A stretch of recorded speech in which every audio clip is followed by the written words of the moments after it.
3 تا ویژگی از ویژگی های امت محمد،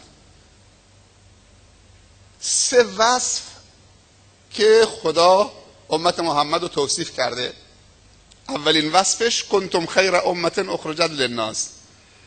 خداوند امت محمد رو با خیر بودن توصیف کرده، باید بوی خیر ازش بیاد وگرنه امت محمد نیست.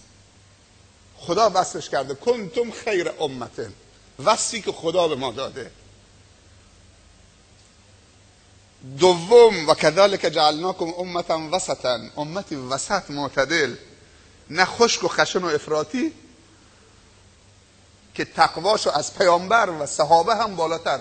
بعضی میبینیم تو همین امروزه 4 روز متدین میشن، اونقدر سختگیر و خشن میشن و افراطی میشن که بعضی موقع فکر میکنیم که از پیامبر هم دیگه ادعاشون بیشتره، فکر میکنی با تقواترن.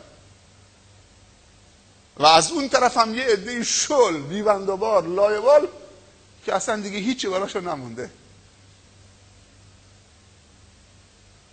از بس که غرق شدن. ثم رددناه اسفل سافلین. حد وسط در همه چیز، حتی در نماز خوندن،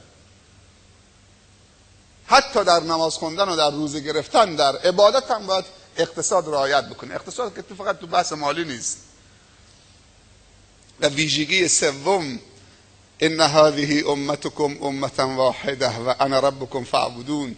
خداوند گفته اگر میخوای من رب شما بمونم برای شما، شما باید امت واحد باشید، با هم دیگه اختلاف نکنید، یدن واحده باشید، با هم دیگه دشمنی نکنید، نفاق بین هم دیگه، نمامی نکنید، حسادت نکنید، عواملی که سبب تفرقه میشه کنار بذارید، یدن واحده باشید. تعاونوا علی البر و التقوی ولا تعاونوا علی الاثم والعدوان واعتصموا بحبل الله جمیعا ولا تفرقوا. از کنگ باشید. از جاست این 2 تا عزیز آمدن، من برام خیلی جالب بود. یعنی